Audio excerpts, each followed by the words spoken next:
Hello sir. Hello sir कैसा हुआ interview? Interview went good. कौन सा अटैम्प्ट था आपका? ये मेरा तीसरा अटैम्प्ट था। और इंटरव्यू कौन सा था? Interview first. आपका ऑप्शनल और मीडियम क्या था? मेरा optional civil engineering and medium English. English. Sir थोड़ा अपने बारे में बताइए, आपका नाम क्या है और एजुकेशनल बैकग्राउंड क्या है? मेरा नाम हरदीप है और मैं हरियाणा से बिलोंग करता हूँ। ओके। मैंने ग्रेजुएशन सिविल इंजीनियरिंग में किया है। अच्छा सर, जैसा कि आपने बताया आपका तीसरा अटैम्प्ट था और पहला इंटरव्यू था, तो जो पिछले अटैम्प्ट थे उनका क्या रिजल्ट रहा? फर्स्ट अटैम्प्ट में तो I could not clear even prelims. Okay. Second attempt I could not clear mains. Sir आपने गलतियाँ एनालिसिस की होंगी, जो प्रीलिम्स नहीं निकला, फिर बाद को मेंस नहीं निकला सेकंड अटैम्प्ट में, क्या गलतियाँ रहीं, फिर बाद को आपने क्या इम्प्रूव किया जो आप इंटरव्यू तक आए? फर्स्ट अटैम्प्ट में मैंने काफ़ी कम क्वेश्चंस अटैम्प्ट किए थे और मेरा रिवीजन भी कंप्लीट नहीं हुआ था। Syllabus was not complete, Right. So I could not clear prelims. Second attempt में मेरे को आंसर राइटिंग में there was a weakness. I could not complete paper on time right. And because of that I could not clear mains last year. तो sir जैसे कि अब 28 मई को prelims आने वाला है, तो अब कितना क्वेश्चन अटैम्प्ट करना चाहिए? जैसा कि आपने बताया कि एक क्वेश्चन अटैम्प्ट कम करे थे मैंने, तो कितना अटैम्प्ट सही रहता है? वैसे तो ये पर्सन टू पर्सन डिपेंड करता है, लेकिन आप बता पाओ कितना अटैम्प्ट सही रहता है?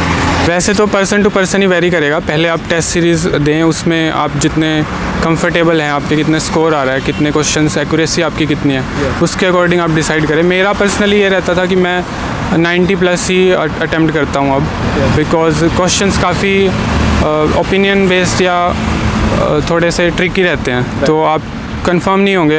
मोर देन 40-45 क्वेश्चन से ज़्यादा आप कंफर्म आंसर नहीं बताओगे आपको। सो मेरी स्ट्रैटेजी ये रहती है कि मैं ज़्यादा से ज़्यादा अटैम्प्ट करूँ। राइट। तो सर अभी इंटरव्यू देकर आ रहे हैं, कैसा एक्सपीरियंस रहा आज के इंटरव्यू का? कौन सा बोर्ड था और माहौल कैसा था रूम का? इंटरव्यू का एक्सपीरियंस अच्छा रहा। प्रीति सुडान मैम का बोर्ड था। काफ़ी कॉर्डियल बोर्ड है और कोई भी उस मतलब ऐसा उन्होंने फील नहीं होने दिया कि फियर या एनीथिंग। Right. और काफ़ी अच्छे से उन्होंने मतलब इंटरव्यू कराया। सो सर क्या क्वेश्चंस पूछे गए? कुछ क्वेश्चंस बता पाओ हमारे व्यूवर्स को। और इंटरव्यू में अगर ओवरऑल देखा जाए तो किस टाइप के क्वेश्चंस पूछे जाते हैं? इंटरव्यू में करंट अफेयर से रिलेटेड थे। मैं ऑयल सेक्टर में काम कर चुका हूँ। अच्छा। तो ऑयल सेक्टर से रिलेटेड क्वेश्चन थे, रशिया यूक्रेन वॉर से रिलेटेड थे। मेरे होम स्टेट हरियाणा से रिलेटेड काफ़ी कुछ था।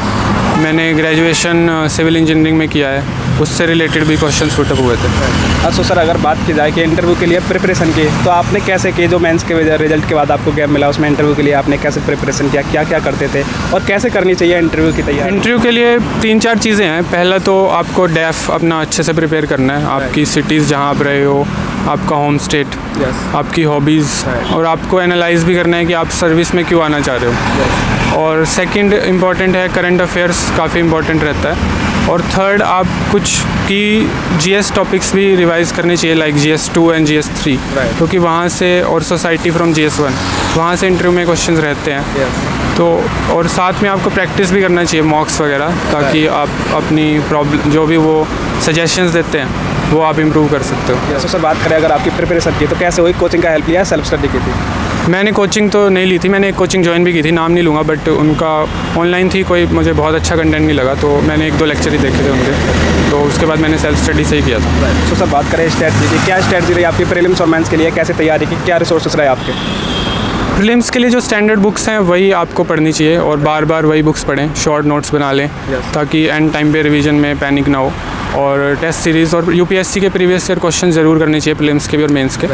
मेंस के लिए जो भी सिलेबस में टॉपिक्स मेंशन्ड है उस पर आप प्रिपेयर करें सारे टॉपिक्स।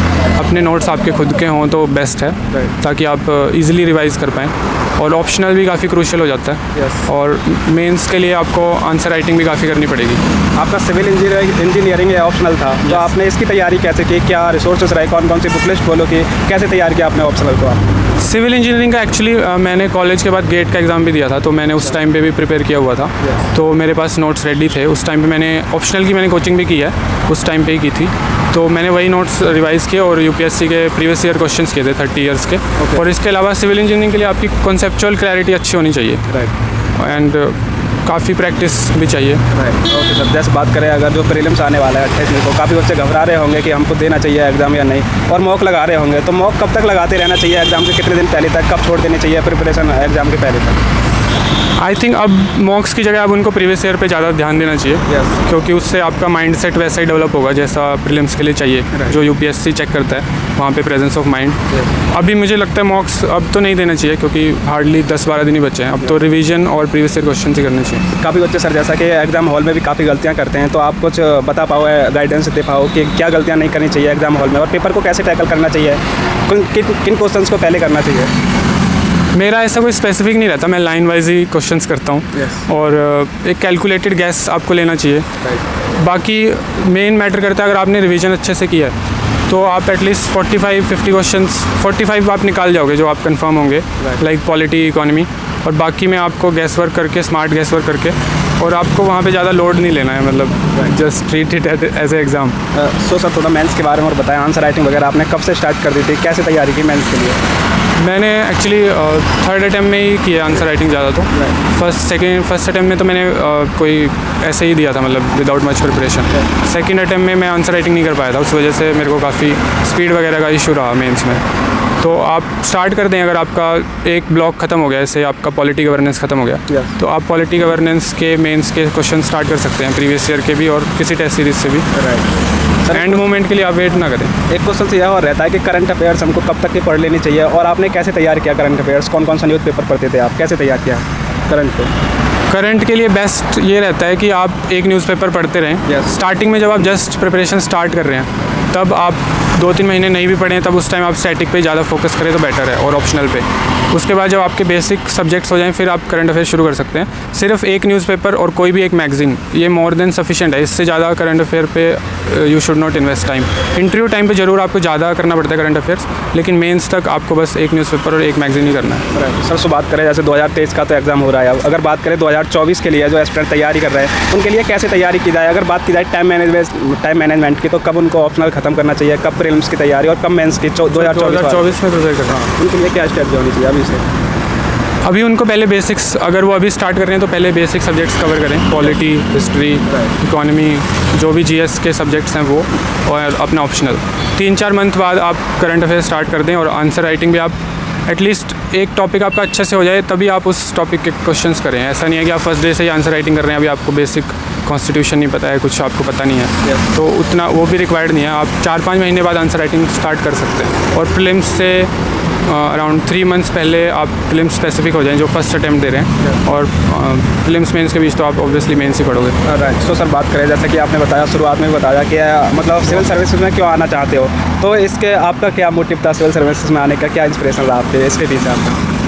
यार मेरा मोटिव तो ये रहा था कि एक स्टार्टिंग में ही आप ज़्यादा इम्पैक्ट क्रिएट कर सकते हो ग्राउंड लेवल पे, और एक यंग एज में जो अपॉर्चुनिटी इस सर्विस में मिलती है वो काफ़ी यूनिक है, तो ये मेन रीज़न रहा था मेरे लिए। यूपीएससी एग्ज़ाम काफ़ी मतलब लंबी जर्नी है, इसमें ज़्यादातर एस्पिरेंट डिमोटिवेटेड हो जाते हैं, और एक बात होती है कंसिस्टेंसी की, तो आपने कैसे अपने आप को मोटिवेटेड रखा और कंसिस्टेंसी कैसे बनाए रखी? अगर आपको रियलिटी में करना है तो फिर आपको कंसिस्टेंसी तो मेंटेन करनी पड़ेगी। बीच में ऐसे फेज सबके साथ ही आते हैं, बट अगर आपका डिटर्मिनेशन है कि you want to do it तो फिर आप मेंटेन कर लोगे। बीच में आप थोड़ा ब्रेक भी ले सकते हो, अपने फ्रेंड्स से हेल्प ले सकते हो, आप कुछ हॉबीज़ इनकलकेट कर सकते हो स्ट्रेस कम करने के लिए। तो एक बैलेंस्ड वे में करना चाहिए, ऐसा भी नहीं है कि 15 घंटे पढ़ना है, आप 8-9 घंटे पढ़ेंगे और बाकी टाइम आप अपने लिए, फैमिली के लिए भी इसमें निकालना चाहिए आपको। सो सर लास्ट में जो भी व्यूअर्स वीडियो देख रहे हैं या एस्पिरेंट तैयारी कर रहे हैं उनके लिए क्या मैसेज या एडवाइस रहेगी आपकी? उनके लिए मैसेज यही रहेगा कि पेशेंस रखें, काफ़ी लंबा एग्ज़ाम है और कंसिस्टेंसी रहनी चाहिए आपके, और आपका विजन क्लियर होना चाहिए कि आप क्यों करना चाह रहे हैं, तभी आप मेंटेन कर पाएंगे प्रिपरेशन को। अदरवाइज़ आप गिव अप भी मतलब कर देते हैं काफ़ी लोग। Okay sir, thank you. Thank you.